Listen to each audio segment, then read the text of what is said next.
Jadi dipercepat, dipulangin cepat. Jadi mungkin kalau COVID pun sudah berakhir, mungkin akan ditetapkan lebih seperti itu lagi.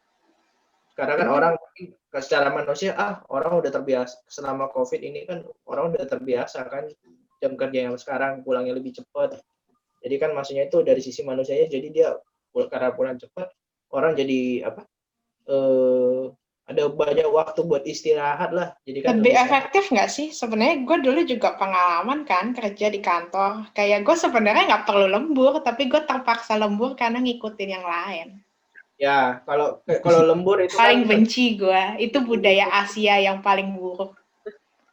kalau lembur itu ya memang tergantung beban pekerjaan yang diterima dilakukan.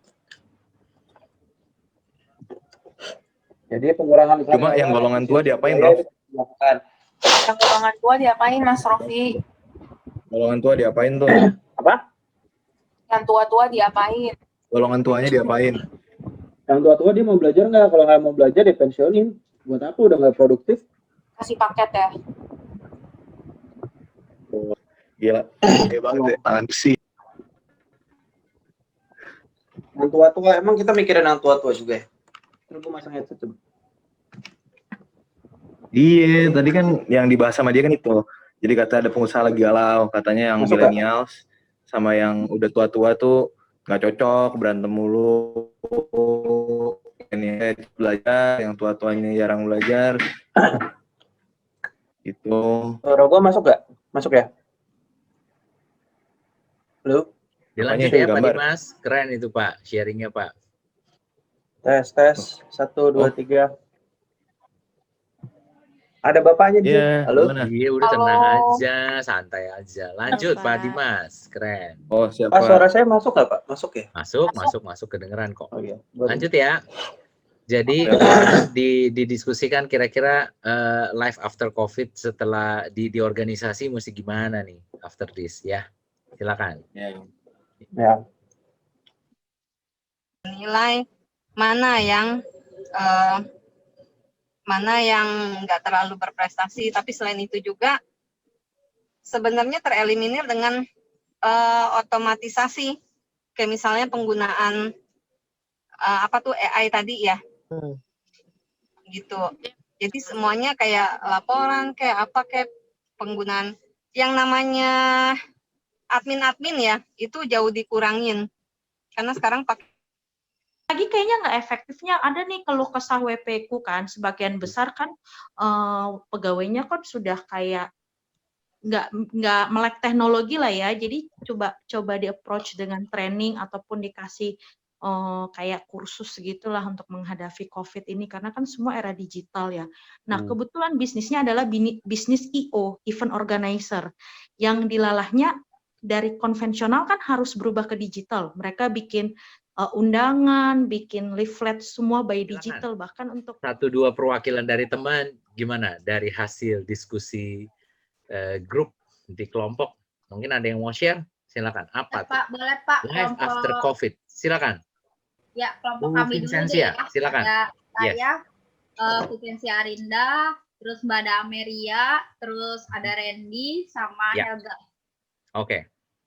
Tadi hasil diskusinya untuk yang karyawan tua kan ada gapnya ya sama karyawan muda kan, tentang knowledge-nya, skill-nya juga lebih cepat yang muda kan sekarang.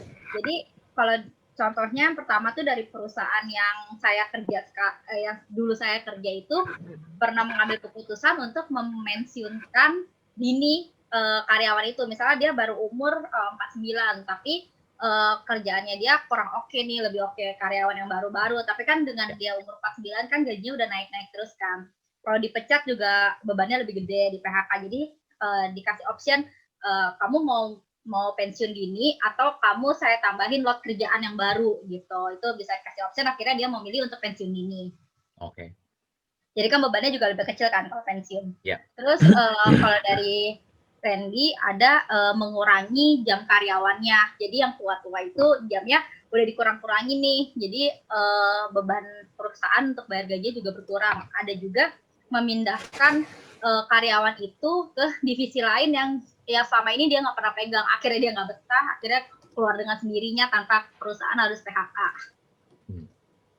Terus ada lagi kalau dari Mbak Dame sama Helga, mirip sih Pak. Itu sih intinya kalau Mbak Dame kan karena dia PNS kan, jadi di PNS kan nggak bisa ada PHK kan. Mungkin contohnya dia PP-nya dia yang bergerak di IO. IO itu kan sebenarnya kan banget kan, anak muda banget lah ya IO.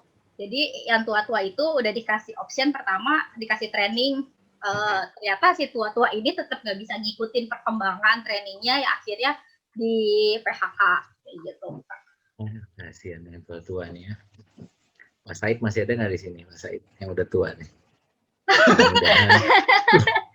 Aduh, maaf ya Pak Said ya, gitu jangan ngomongin Pak Said lagi ya. Oke. Silakan boleh. Pak Wiwin, monggo Pak Wiwin, santai aja Pak. Oke. Sekarang dari kelompok Bu Vincentia masih ada? Sudah Pak, itu aja sih. Kita kasih plus dulu dong untuk Bu Vincentia dong. Yeay, keren. Silakan, ada yang menambahkan? Boleh Pak, dari kelompok Dimas Pak mau nambahin. Dimas, Pak Dimas dulu. Iya. Siapa nih? Pak Mas Joko dulu deh, sorry ya? Mas Joko. Sorry, Mas Joko. Pak Joko dulu, Pak Joko. Oke, silakan Pak Joko. Makasih loh. Perwakilan dari saya, Chelsea, Cimarlin, Cindy, sama Angga. Yes. Oke. Berdasarkan pemaparan kami semua dan dari masukan dari teman-teman, yang pertama adalah untuk yang perusahaan-perusahaan karena banyaknya pesanan yang kurang, itu biasanya dilakukan adalah untuk yang karyawan-karyawan yang kontrak dan nggak terlalu krusial, biasanya dinonaktifkan, diputus, tidak diperpanjang atau terminate, karena dia bagaimanapun kan sebenarnya udah punya karyawan tetap, sehingga kalau jika seperti alasan yang tadi, kalau karyawan tetap, kalau pengen di PHK kan ada macam-macamnya dan biayanya nanti lebih besar. Yeah. Kalau yang kontrak di cut off gitu.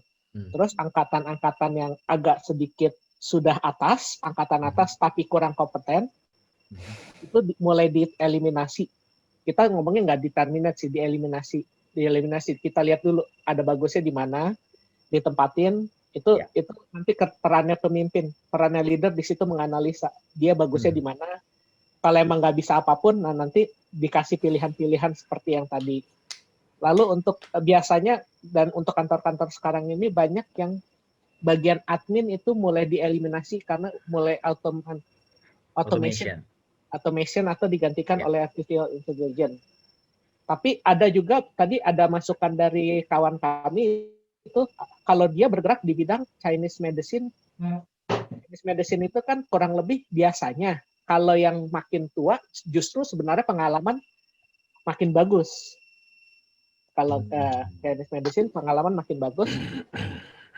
Karena itu mereka tetap kalau bagi dia perusahaan seperti itu pun juga karyawan biasanya kan nggak terlalu banyak. Jadi selama pandemi kemarin hanya bayar gaji pokoknya saja, mereka tetap dipertahankan dan sekarang udah mulai buka lagi pun baru mereka gaji pokok plus yang apa yang bisa didapatkan. Lalu jadi terus ada keputusan terakhir itu untuk mengurangi pengeluaran perusahaan biasanya kan kalau setiap perusahaan ada pelatihan dan ada gathering. Nah, biasanya yang dikurangin adalah gathering, karena gathering juga nggak mungkin, emang nggak dimungkinkan kan untuk sekarang ini dan habis masa pandemi biasanya masih berkurang. Tapi pelatihan-pelatihan banyak yang ikut seminar, workshop seminar apa segala macam online. Itu biasanya malah diikut sertain untuk meningkatkan apa sih? Tadi ngomong untuk empowering people, jadi kemampuan orangnya ditingkatin. Seperti itu kelompok kami. Oke, keren. Kasih plus dong untuk Pak Joko dong. Wih, keren Pak Joko. Mantap. Tadi siapa Pak Dimas? Silakan Pak Dimas. Oh, siapa? Pak Rofi. Dimas. Rofi, Pak. Kelompok kita Rofi, Pak. Rofi, oke, silakan. Pak Rofi. Iya, oke. Oke, malam semuanya, malam Pak. Tadi kita sudah diskusi cukup seru, cukup seru. Jadi kita sebenarnya kalau melihat kasusnya itu cara paling mudah adalah men-terminate. Itu paling mudah, paling cepat, paling mudah, paling less risk. Tapi kalau kita pikiran gini, kalau kita men-terminate itu berarti adalah menunjukkan salah satu ketidakmampuan organisasi mengolah orangnya. Generation gap dimanapun kita ada, dimanapun kita kerja, generation gap itu pasti akan selalu ada. Betul. Mau di warung, mau di warnet, mau di perusahaan itu pasti akan selalu ada. Artinya apa? Itu adalah cara pandang yang berbeda. Tetapi kita lebih memilih kalau secara strategik ya untuk menunjukkan kualitas strategi organisasi, kita lebih memilih untuk memaintain itu. Jadi kalau misalnya awalnya susah nih, yang tua-tuanya udah malas belajar, yang tua-tuanya udah nggak mau ini, yang tua-tuanya jadi yang kan terkesannya yang tua-tua yang salah mulu ya. Padahal di sisi lain si yang tua-tua ini adalah orang yang hidupi perusahaan sebelum yang muda-muda itu ada. Jadi maksudnya mereka secara human mereka adalah aset penting dari experience-nya, dari knowledge-nya, dari apa yang sudah dibangun selama mereka di organisasi itu tuh mereka orang yang penting. Jadi sayang kalau menghilangkan aset yang penting dan bermanfaat lebih besar. Bisa jadi satu orang tua berharga ilmunya seperti 3 anak yang baru masuk gitu loh Pak. Jadi kita lebih memilih untuk memaintain itu dan mengkoordinasi bagaimana generation gap itu bisa diminimalisir impact-nya. Perbedaan pandang nggak mungkin dihindari, tapi paling nggak impact-nya bisa diminimalisir. Nah, gimana caranya?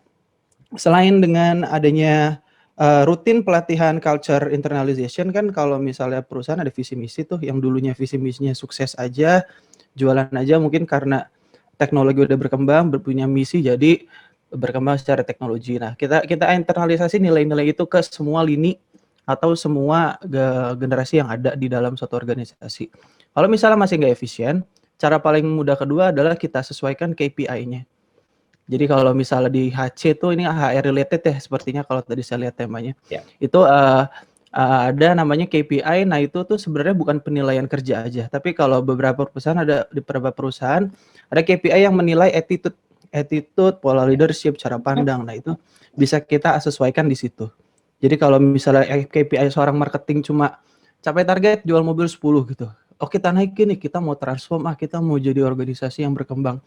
Jadi selain jualan mobil 10, kita challenge juga untuk bikin marketing event dengan dealer segini, dengan impact segini. Jadi mau nggak mau orang tersebut akan berpikir dan cepat atau lambat seiring waktu orang tersebut akan berusaha memiliki pemikiran yang lebih terbuka gitu, lebih open minded. Jadi bisa sedikit-sedikit mulai klop lah dengan generasi yang setelahnya dan di bawahnya gitu. Terus kemudian juga tadi ada pertanyaan mengenai life after COVID ya Pak ya. Life after COVID itu kita ada beberapa strategik yang mungkin possible untuk diimplementasikan. Life after COVID ini sebenarnya ngelihat dampaknya udah nggak bisa udah nggak bisa 100% dihindari. Jadi lebih baik berdamai dengan hal tersebut dengan cara operasional kantor tuh akan lebih baik kalau dibuat 90% tuh automation atau lebih ke arah teknologi lah. Jadi kalau kebetulan saya di leasing ya Pak ya, itu kita punya kantor cabang sekian ratus gitu ya. Tapi kalau misalnya dulu setelah COVID ini kan kantornya sih masih ada, cuman secara fungsi operasional tuh agak menurun, penjualan kecil dan sebagainya. Mungkin kita bisa pangkas aset-aset yang ada dialihkan ke hal-hal yang berbau teknologi seperti sistem pembelian menjadi online, sistem crediting menjadi online. Itu kan akan lebih efisiensi biaya lah Pak dan itu. Kurang lebih gitu sih Pak dari kelompok kita Pak. Keren. Tepuk tangan dulu dong untuk Pak Rofi dan tim dong. Wih, keren. Ngomong-ngomong Pak Rofi ini masih single apa enggak ini? Sudah menikah Pak. Oh, ini kelihatannya tipikal sayang orang tua ini ya kelihatannya ya. Dosa sih banyak durhaka. Oh gitu ya. Anak sayang kita. Oh gitu ya. Wah, ini kelihatannya ini sangat sayang. Papa mamanya pasti cinta banget ini sama Pak Rofi ini ya. Luar biasa. Oke. Baik, masih ada dari kelompok siapa lagi yang mau sharing? Atau cukup? Ada dari kelompok yang mana tadi ya? Ada yang kayaknya mau yang ngomong lagi siapa ya? Masih ada nggak? Nggak ada ya? Yefta, Pak. Yefta. Oke, silakan Pak Yefta. Hah? Kalau tadi saya sama ada Winarto, ada Clara, Jesslyn, sama tadi siapa namanya? Winnie. Yang tadi Winnie ya? Winnie siapa namanya? Winnie atau Wewin ya? Lupa tadi. Wiwin. Oh ya, Wiwin, Clara, sama Jesslyn. Sama Winarto. Kalau dari kita gini sih Pak, singkat aja. Jadi yang antara yang generasi muda sama tua itu Jadi kita yang muda-muda ini harus mengajarkan kepada yang tua, mau nggak, yang generasi tua mau nggak mau ya. Karena kalau dalam perusahaan itu, ya mungkin ada jawabannya tadi, ada mungkin berkaitan sama jawabannya ya apa, saudara Rofi tadi. Jadi Bambang yang Raffi. jadi kalau yang tua itu dia punya yang apa, yang ilmu yang lebih lebih baik, dan dia itu bisa apa, jadi bagian inti utamanya perusahaan, aset perusahaan. Jadi ya kita harus mempertahankan dia, tapi dan kita juga ngajarin dia, apalagi nih misalkan kalau yang generasi tua ini kayak gaptek gitu ya, jadi kita yang muda itu kayak mengajarkan gitu loh, oh jadi begini begini kan, baik yang kaum muda atau tua itu, kalau di perusahaan saya selalu diingatkan kita itu harus unity, harus saling backup, saling bersatu lah, kalau ada apa-apa jadi backupnya gitu, jadi back me up, saling membantu gitu loh Pak. Jadi untuk memajukan perusahaan baik di kondisi sekarang ini maupun nanti after COVID. Kurang lebih kayak gitu sih Pak. Sip, tepuk tangan dong untuk Pak Yefta dong, weh keren. Terima kasih. Nah teman-teman, Bapak Ibu sekalian, menarik ya. Nah ini saya lanjutkan dulu teman-teman sekalian. Terima kasih buat sharing Anda yang sangat luar biasa sekali. Nah, so life after COVID gitu kan ya. Tantangan kita sebenarnya kalau kita mau sampaikan apa adanya teman-teman sekalian, ya sebenarnya life after COVID itu bukan situasi yang makin ringan. Sebenarnya makin tough. Betul nggak? Betul ya? Karena Anda perhatiin deh, kalau teman-teman baca di berita di media manapun gitu loh, kondisi apalagi kita ngomong Indonesia konteksnya, bahkan di Eropa aja akan ada another gelombang COVID berikutnya teman-teman sekalian, karena sebelum vaksin ini benar-benar ready akan terjadi pengulangan kembali ya, dan memang very tough ya. Dan Anda perlu tahu apa yang terjadi di perusahaan sebenarnya saat ini, kita harus fair dan kita harus lihat dengan kacamata yang lebih open mind, teman-teman sekalian. Ada yang naik, tapi juga ada yang turun. Bahkan banyak yang turun, betul ya? Kita harus akui jujur. Tadi teman-teman bercerita, ya kebanyakan yang terjadi adalah turun semuanya. Bahkan yang terjadi adalah sebagian gara-gara COVID ini, teman-teman sekalian, bisnis itu mengalami kebangkrutan. Sehingga gelombang PHK itu makin banyak terjadi dan akan bisa terus terjadi. Karena banyak pengusaha yang mengatakan, oh kami udah siap kok gitu kan. Itu waktu awal-awal pandemi itu. Kenapa? Karena mereka merasa bahwa cadangan aset, cadangan tabungan masih kuat. Tapi siapa yang pernah menyangka kalau ini sudah hampir mau setahun? Betul nggak teman-teman? Iya. Sekuat apapun aset dan tabungan itu juga tidak akan pernah bisa mensuplai cukup kalau supply chain kita nggak berjalan dengan baik. Betul nggak teman-teman? Penjualan kita kalau nggak selancar kayak biasanya, pasti juga nggak bisa operational cost itu tertutupi dengan baik. Itu yang menjadi tantangan. Maka selalu kita akan ditekan, khususnya human capital, selalu diminta. Bagaimana bisa mengurangi nggak? Mengurangi orangnya bisa nggak? Pasti selalu seperti itu. Betul ya? Pasti akan selalu diminta. Kalau bisa dikurangi, kenapa harus ditambah? Seperti itu. Dan ini yang mengakibatkan kita mengalami krisis. Betul teman-teman? Ya. Indonesia masuk dalam kondisi krisis meskipun kita jauh sedikit lebih optimis dibandingin negara-negara tetangga lainnya. Dan krisis itu sendiri artinya adalah di mana kita harus cari situasi kondisi resolusi urgent. Artinya kondisi ini kan udah penting mendesak.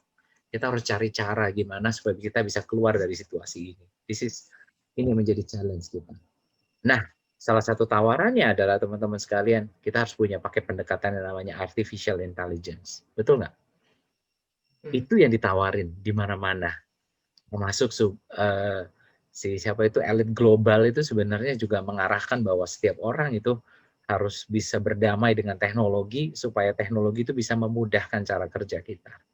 Dan kalau Wikiangi School of Business nggak berdamai dengan teknologi, pasti nggak mungkin nih ada kelas online seperti malam ini. Betul nggak teman-teman? Iyalah, pasti kan gitu kan. Pasti kata Pak Said bilang, udah datang aja, yang penting didobel aja itu masker, katanya kayak gitu. Tapi Yefta nggak bakal mau datang pasti. Kan seperti itu masalahnya ya. Pak Joko juga belum tentu mau datang, masalahnya kan seperti itu. Nah, ini yang saya mau katakan digital transformation. Seperti apa sih Pak? Seperti apa sih kondisinya, staf apa sih? Nah, teman-teman, saya mau kasih lihat sama Anda satu video. Tapi sebelum masuk ke video itu saya mau tanya dulu, teman-teman sekalian, siapa yang pernah baca buku Rise of the Robot? Ada yang udah pernah baca belum, teman-teman sekalian? Siapa yang pernah baca buku ini? Belum pernah ya? Rise of the Robot. Siapa udah? Ada yang udah pernah? Siapa tadi? Wiwin. Siapa tadi? Belum ya? Nanti coba dicari ya. Teman-teman sekalian, ini bukunya sangat menarik. Yang menuliskan di tahun 2015 ini ditulis buku ini. Dan dia memprediksi bagaimana sangat serem lagi sebenarnya bahwa robot-robot ini mengganti peran manusia. Nah, mungkin saya kasih gambaran videonya buat teman-teman. Mari kita lihat sama-sama yuk. Semoga Anda bisa lihat dengan baik ya. Apakah sudah muncul di layar teman-teman? Ya, udah Pak. Oke ya, coba ya, mudah-mudahan suaranya muncul yuk. Keluar teman-teman? Keluar Pak suaranya. Oke, sip, silakan. Everywhere you look, robots are stealing our jobs. By 2030, artificial intelligence and automation could displace millions of jobs globally. But what do these terms mean? Artificial intelligence, AI, is a branch of computer science, creating machines to mimic human decision-making. Automation is when robots perform simple physical processes previously done by humans. Industries like manufacturing, customer service, and telemarketing are seeing swift cuts because computers can do the same work much faster. But every cloud has a silver lining. The challenge isn't to compete with robots, but to work with them. By 2030, we'll spend less time on tasks that rely on physical and basic cognitive skills. Most jobs on the chopping block are tedious and repetitive, like assembly line work or data entry. This frees up time to focus on complex decisions that only humans can make. We still have the edge when it comes to higher cognitive skills, socio-emotional skills, and technological skills. Which types of careers rely on these skills? A few examples are social workers, chief executives, sales representatives, software developers, economists, and scientists. With traditional jobs shifting, or even ceasing to exist, change is the only constant.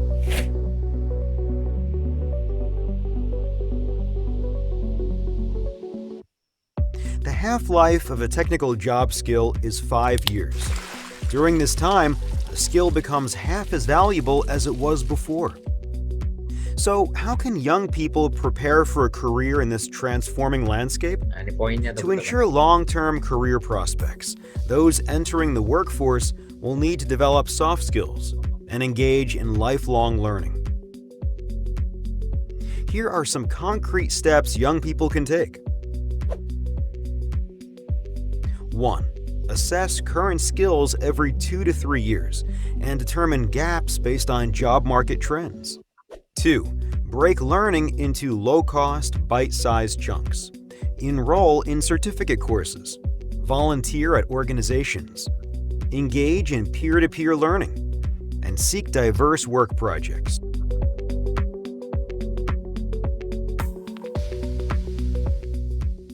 AI and automation will be both disruptive and empowering for the next generation of workers. By actively upskilling, younger generations can make themselves future-proof and remain ahead of the career curve. Oke. Menarik ya. Kira-kira apa teman-teman sekalian? Insight yang Anda dapat. Silakan kalau ada. Singkat. Boleh share, Pak? Boleh, silakan. Singkat aja. Silakan. Kalau menurut saya sih, tadi videonya sih betul sih, Pak, bahwa kita nggak boleh melawan AI gitu, tapi ya kita harus memanfaatkan AI itu tadi untuk kepentingan diri kita sendiri sebenarnya. Itu sih Pak insight-nya. Oke. Jadi bukan sibuk bersaing dengan AI, robot-robot itu, karena nggak bakal menang juga gitu kan ya. Bekerja sama jadinya. Nah, kata kuncinya adalah Anda harus gunakan AI itu untuk memudahkan pekerjaan Anda. Bukan Anda compete sama dia, nggak bakal menang pasti. Masa siapa nggak bisa menang? Kita kan manusia. Nggak percaya Anda teman-teman sekalian? Ya tidak disarankan sih. Ya tidak disarankan teman-teman sekalian. Kalau menurut buku The Rise of Robot ini tidak disarankan teman-teman sekalian Anda mencoba untuk melawan AI. Pak, terus kalau begitu, kalau Anda masih ingat nggak tadi ada gambar piramid yang retak terus keluar airnya itu? Sempat lihat nggak tadi? Itu maksudnya apa teman-teman? Itu level siapa yang retak itu? Itu di level-level supervisor kan? Supervisor, foreman, asisten manager. Artinya yang technical skill itu udah mulai agak dikurangin. Siapa yang gantiin? Ya robot-robot tadi itu. Maka harus Anda tuh harus naik level. Betul nggak teman-teman sekalian? Maka luar biasa teman-teman sekalian yang sampai malam ini Anda masih mau datang kuliah, itu ambil S2 dan belajar, teman-teman. Itu adalah bukti bahwa Anda itu sebenarnya lifelong learner, betul ya? Kan tadi dia bilang kan ya, strateginya dia kasih tahu tuh tadi jawabannya teman-teman sekalian. Assess yourself gitu kan ya, 2 or 3 years gitu kan ya, di mana Anda selalu ngelihat di mana sih kekuatan gua, strength point gua apa. Dan di mana saya harus bisa mendevelop diri saya. Disitulah yang menjadi poin penting saya. Betul teman-teman sekalian?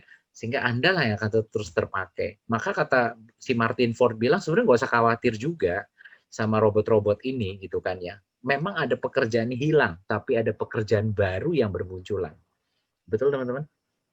Dulu, coba Anda pernah dengar nggak yang namanya big data specialist? Dulu nggak pernah dengar tuh statement kayak gitu tuh. Tapi sekarang ada tuh pekerjaan kayak gitu. Betul teman-teman sekalian? Ada pekerjaan-pekerjaan baru yang bermunculan. Mungkin pekerjaan yang lama hilang. Nah, pertanyaannya adalah, Pak, tapi bisa nggak saya shifting ke pekerjaan itu? Nah, itu pertanyaan yang lain. Betul nggak teman-teman? Maksudnya apa Pak Honor? Kalau kita sebagai leader nggak mau belajar lagi, wajar nggak akhirnya di mana ada pekerjaan baru? Bukannya kita yang pindah ke sana, tapi akhirnya orang-orang baru yang pindah ke situ. Betul teman-teman.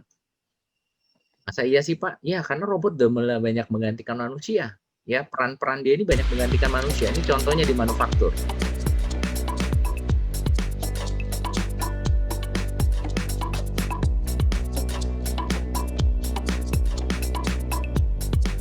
Kalau Anda pernah belanja di Alipay, nah ini gudangnya, warehouse-nya Alipay. Anda bisa bayangin tuh. Anda lihat ada manusianya nggak? Hampir nggak ada. Ada sih 1-2 ya foreman-nya yang ngurusin robot-robot itu. Tapi kan mungkin nggak perlu banyak orang gitu masalahnya.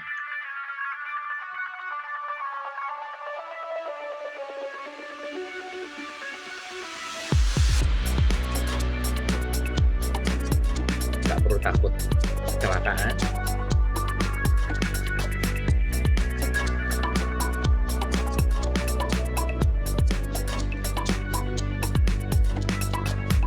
Dan apa dampaknya teman-teman sekalian? Buat kita sebagai human capital, mereka mah nggak perlu waktu lembur. Tadi kan ada tuh yang cerita ya di grup ya. Wah lembur karena banyak mainnya. Di sini dia nggak perlu tuh Pak istirahat, nongkrong ngopinya lama-lama gitu kan. Ngecas baterai. Betul, ngecas baterai cuma 5 menit doang. Dan dia bilang 70% pegawai itu dihilangkan. Bisa bayangin tuh teman-teman sekalian. Berapa banyak tuh pekerja-pekerja orang-orang yang dulu bawa forklift itu sekarang udah nggak ada. Betul ya? Mereka suruh pulang kampung. Pastinya seperti itu. Yang nggak pulang kampung Pak, iya itu yang kepake pastinya. Gitu ya. Katanya sebagian Pak lari ke Indonesia tuh kelihatannya itu ya yang sebagian itu bisa jadi seperti itu. Nah maka orang Indonesia jangan sampai kalah dong gitu kan ya. Nah teman-teman sales ada orang sales di sini tadi siapa ya? Rofi itu tadi sales kayaknya paham banget ilmu sales tuh saya tadi dengerin ya. Rof, Saya leasing ya Rof ya? bukan Pak. Iya, saya di Human Capital, Pak. Oh, oke. Ya, teman-teman, buat teman-teman yang bergerak di bidang sales, ini juga challenge ke Anda ke depan. Anda pernah lihat video ini nggak? Mari kita lihat ya. Boleh? Oke, Pak. Yuk. Para salesman, ini PR.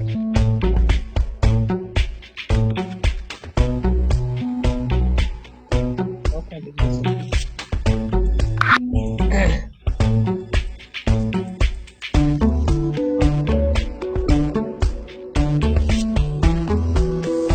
Anda lihat customer-nya semua yang ngurus sendiri. Customer itu mandiri. Jadi mobil sendiri, ngatur sendiri semua.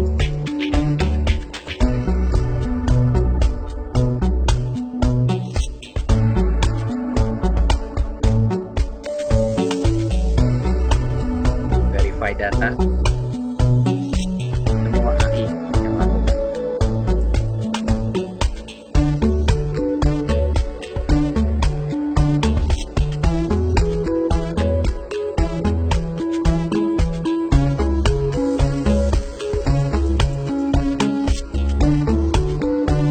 Oke. Baik, teman-teman sekalian, itu gambaran apa? Kerjaan AI ya. Jadi Anda lihat, salesman hilang. Nggak cuma salesman-nya sih itu. Kayaknya masih banyak tuh ya sebenarnya ya. Dan teman-teman sekalian, sini yang saya mau katakan sama Anda semua bahwa digital transformation itu terjadi, gitu kan ya. Maka menjadi challenge buat kita, bagaimana kita harus berani buat perubahan sebagai human capital, sebagai HR, gitu kan ya. Dan pemilik organisasi tahu apa yang mesti saya lakukan Pak for next, gitu kan ya. Ini kan penting sekali karena semuanya sudah menggunakan remote system model bekerjanya. Dan ini yang tadi disebut, kalau Anda sempat dengar di video tentang robot tadi, welcome to disruption era. Betul ya teman-teman. Apa tuh disruption? Disruption itu adalah goncangan. Kita tuh seperti kayak diguncang teman-teman sekalian. Ya. Jadi dia bilang ya, there is no one way to succeed in the future. Ya, sukses itu ya tergantung bagaimana kita membalance antara iteration, innovation, and disruption. Iteration itu cuma mengulang hal yang sama, rutinitas daily rutin, berinovasi, sama disruption. Disruption itu adalah Anda cepat berubahnya, itu cepat karena ada gangguan, cepat berubah. Ya kayak ada COVID nih, cepat berubah. Itu namanya di-disrupt. Nah, karena kalau Anda nggak mendisrupt diri Anda, dia bilang, maka yang terjadi adalah akan ada orang lain yang menggantikan Anda. Betul nggak teman-teman sekalian? Ini yang menjadi PR. Teman-teman, saya mau mengucapkan congrats kepada Anda. Malam ini Anda belajar, sebenarnya itu adalah bentuk Anda mendisrupt diri Anda secara nggak langsung. Betul nggak? Di mana orang-orang di sana mungkin lagi sibuk ngurus yang lain, tapi Anda masih mau belajar upgrade dan update diri Anda. Maka buat siapa tadi yang baru mau join 2021, Bu Wiwin ya tadi ya? Bu Wiwin. Ya, Bu Wiwin selamat gitu ya. Mudah-mudahan itu tidak menjadi pilihan yang keliru. Saya justru mengencourage Anda gitu kan ya, karena seperti tadi pesan dari video tadi ya, justru harusnya terus update dan upgrade diri ya. Kenapa? Karena kita masuk di era VUCA sekarang. Apa itu VUCA? Volatile, uncertain. Volatile itu seperti kayak roller coaster tuh. Wow, naik turun gitu kan ya, cepat banget perubahannya. Uncertain, nggak pasti, seperti kayak sekarang. Betul teman-teman? Serba nggak pasti. Kompleks, masalahnya kompleks banget. Tapi juga ambigu, banyak nggak jelasnya, banyak gray areanya. Bener ya? Dan menurut para pakar, justru bagaimana cara mengatasinya, Pak? Cara mengatasinya juga dengan VUCA. Nah, apa itu VUCA-nya? Nah, ini singkatan aja teman-teman sekalian. Yaitu di mana V-nya itu adalah punya vision, artinya adalah Anda punya visi yang jelas. Jadi volatile itu bisa diatasi dengan visi yang jelas, purpose harus jelas teman-teman sekalian ke depan, punya pemahaman yang lebih baik, dan lalu punya kejelasan teman-teman sekalian, jadi harus make sense dengan chaos yang sedang terjadi saat pandemi sekarang ini. Jadi Anda harus pastikan Anda dan para pemimpin top management itu harus punya sense yang bagus gitu untuk menghadapi chaos yang terjadi di lapangan. Termasuk juga tadi yang dikatakan oleh teman-teman diskusi tadi. Anda harus saling bekerja sama. Bukan sama-sama kerja, tapi kerja sama. Betul Pak Joko? Maka kalau di zaman kayak begini masih sibuk kerja sendiri-sendiri, itu salah besar itu teman-teman sekalian. Ya, harusnya saling bekerja sama, ya. Dan maka diingetin sama World Economic Forum, Anda harus punya skill yang wajib Anda miliki di tahun 2020. Padahal ini video ini saya dapat nih tahun kemarin nih. Teman-teman udah pernah lihat? Udah pernah tahu ya? Nggak perlu saya putar ya? Belum, Pak. Belum pernah? Coba ya, coba dilihat ya, coba dilihat ya. Diingat baik-baik, ada 10 skill wajib Anda harus punya. Dan dia kasih lihat sama kita teman-teman dari 10, 9, 8 sampai ke 1. Coba dilihat ya. Lihat baik-baik. Skill yang dibutuhkan. Apa aja tuh? Ke-10, cognitive flexibility. 9, negosiasi. 8, service orientation. 7, judgment and decision making. Ke-6, emotional intelligence. Ke-5, kerjasama tim, kolaborasi tadi. 4, people management. 3, kreativitas inovasi. 2, critical thinking. Yang pertama adalah complex problem solving, teman-teman sekalian. Tadi kata kuncinya apa tadi tuh? Yang nomor 1, apa nih teman-teman? Complex problem solving. Kata kuncinya apa? Problem solving. Kata kuncinya apa? Kompleks, Pak. Kompleks. Ingat complexity tadi FUKA. Teman-teman, kalau Anda sebagai leader, manager, supervisor leader, sebagai di top manajemen, kalau Anda cuma mengerjain masalahnya, yang Anda selesaikan cuma satu masalah, aduh, itu mah nggak ada bedanya sama teman-teman yang lain yang di level bawah, betul ya? Makin tinggi level Anda, dituntutnya makin kompleks, betul? Jadi kalau di era sekarang ini, Anda cuma mau main aman aja, justru itu yang jadi masalah. Betul nggak? HR akan mendevelop Anda, HR akan mempromot Anda akan terpakai dan bisa menggantikan AI yang tadi itu, teman-teman, kalau Anda punya kemampuan untuk punya kompleks problem solving. Setuju nggak? Itu yang sebenarnya yang paling dibutuhkan, teman-teman sekalian. Maka ketika dikasih challenge lebih, ya jangan bilang, aduh jangan saya Pak. Kasih si ini aja tuh, kasih si Tara aja deh. Tara kayaknya lebih oke deh.